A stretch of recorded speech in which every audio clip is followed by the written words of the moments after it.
Well, Fine Gael's pledge in their election manifesto last month to reverse the 2010 ban on stag hunting has thrust the issue of hunting in this country back into the spotlight. And a one-off documentary on the hunting culture, The Truth About Irish Blood Sports, airs on TV3 tonight at 10 o'clock. Joining us now to offer some perspective on both sides of the issue are Dick Power, who's General Secretary of the Hunting Association of Ireland, and John Carmody, founder of the Animal Rights Action Network. We're also joined by the documentary's presenter, Henry McKean. But first, let's take a quick look at what you can expect this evening. They think it's all about us going out killing foxes and, you know, looking at a fox being destroyed by, I don't know, hounds or whatever. It's nothing to do with that. It's to do with sport. It's to do with a day out. Do you ever feel sorry for the fox? No. No.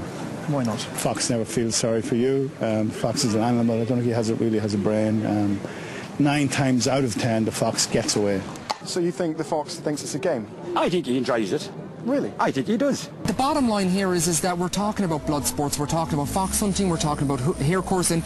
These are all forms of cruel, barbaric activities. What do we want?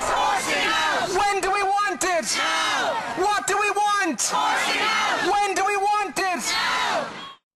Now. Gentlemen, good morning. Thank you for joining us. Morning. Was that your first hunt, Henry? That was my first hunt. I know that some people might think, judging by my accent, that I'm always on hunts, but I'm not. I'm a city boy. I've always lived in cities. So I found it just a fascinating, interesting experience to actually go on a hunt, to go hare coursing and experience it firsthand. And how did you feel? Well, you know, before we started filming, before we made the documentary, I suppose I was, in a way, anti-hunting, anti-blood sports, but I'm now sitting on the fence, and you could say I can see where they're coming from. I understand them better, and I know if people watch tonight, their opinions might actually change. All right. Dick, the fox isn't afraid, the fox isn't scared, the fox doesn't have a brain. Oh, the fox has a brain, all right. He hasn't a brain like you or me now, hopefully. But if he is afraid, he certainly doesn't show any great sign of it. I mean, I've seen hundreds, thousands of foxes hunted, and they don't appear the slightest bit disturbed. They'll sit down, they'll listen, and they'll cock. And of course, the fox is a hunter himself, and he understands about scent and knows the ruses involved in, you know, a hunter fox will run to a flock of sheep now. What happens to the end? More often than not, the fox gets clean away. And when it doesn't? Well, he gets eaten. Okay. Simply, just like the 100,000 animals get slaughtered here every year in Ireland who get eaten by you and me. It's not quite the same comparison, though, is it? Really? Well, it isn't quite the same comparison, because the farm animals, none of them get away, whereas 95% of the foxes get away. But the farm animals don't get ripped to bits to provide food on the table. Well, they do get ripped to bits when they're dead, of course. They get cut up so that you can have a T-bone steak. You don't eat the whole animal. All right, John, you're dying to get into this. I am. I think if we're to discuss this issue, we should go and state some facts here.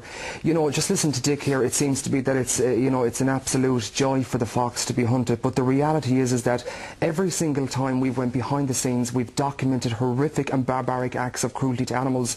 You know, we've seen foxes running for their lives, where they're running to holes and they're violently dug out by terrier men, only to be torn and ripped apart by a pack of hounds.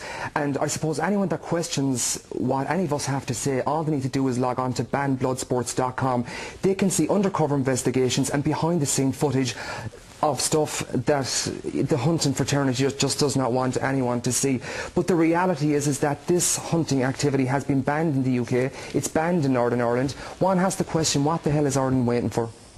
And Henry, I mean, people may change their opinion of fox hunting. Why do you think that will happen? Well, I think we're a rural country. This is an agricultural country just outside the cities and the urban centres. It's nothing but farmland. This is not Britain, it's not the States, it's not the United States. Tony Blair said recently that one of his biggest regrets isn't Iraq, but it's actually banning fox hunting, because he now realises that fox hunting is a part of the rural landscape, it's a part of Irish fabric of life, as well as even the British countryside. And I take on board what everyone is saying, really, and including John there. And there are some horrific scenes in the documentary, some of them not for the faint-hearted.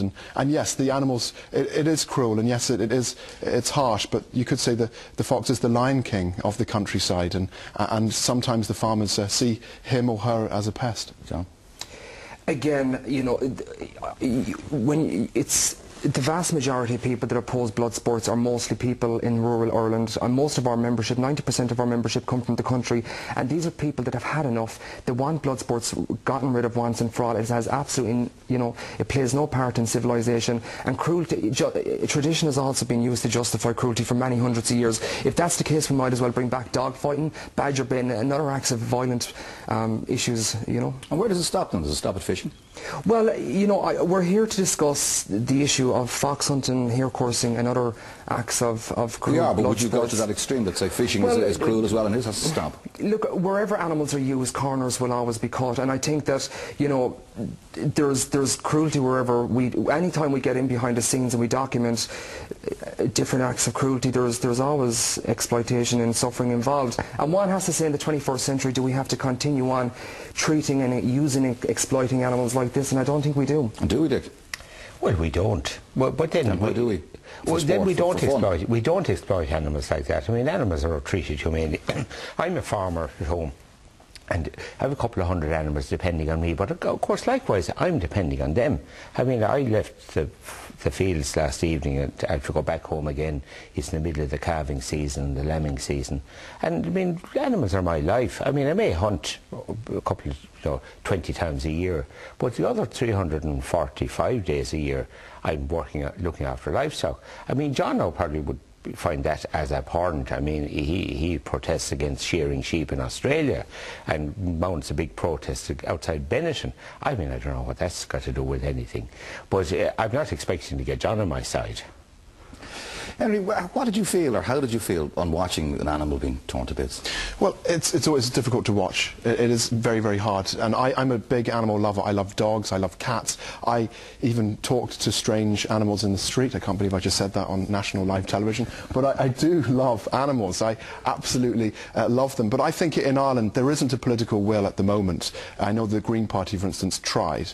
And in a way they've lost every seat. Fianna Fáil did extremely badly in the last general election. There isn't a political will. No one's going to tackle it, really. The only way I think things can change if Europe steps in. I think hunting in Ireland will go on for, you could say, another 50 years. And I know that John and people like him would prefer if that wasn't the case. But when we take this programme this evening, I think overall Ireland needs to look at this, and we all need to watch and talk about it a bit more. And John, what action now will you take with the new government? Or what can you take in terms of lobbying, in terms of protesting? Well, it just seems to be more, you know, week in, week out we're receiving dozens of calls, letters and emails from people right across the country. Their minds are opening up to the issue of cruelty to animals, and we'll just continue on lobbying. And again, just last year, 64% of Irish people in an Irish Times poll spoke out against a ward union hunt. They said they do not want that hunt to take place, and thankfully we got this hunt ban in. It's Ireland's only scrap of animal protection, you know, in terms of Europe and other countries around the world that have brought in progressive, modern animal welfare laws. Here in Ireland we should be hanging our heads in shame that we've got absolutely no protection for any animals, whether it's a dog or a cat. But yet the one piece of legislation we have, the government wants to undo that. How do you feel about that? Well, obviously I would support Fine Gael in what they're doing with the ward union, because the ward union are only a very small part of the issue. They're just one hunt club out of 300. There are 300 hunt clubs in Ireland with almost 300,000 people involved actively in hunting, which is more than there are in rugby. I mean, we don't see them all in Lansdowne Road or the Aviva, but rural Ireland on a Saturday or a Sunday, go to any crossroads and you'll see a group of cars there, and there's country people out there seeing hunting going on. Either they're on foot or mounted or driving around in cars watching it from the road. They're all involved. All right, we've got to leave it there. Truth About Irish Blood starts tonight at 10 with Henry presenting. You'll see that here on 3. Thanks for joining us this morning, gentlemen.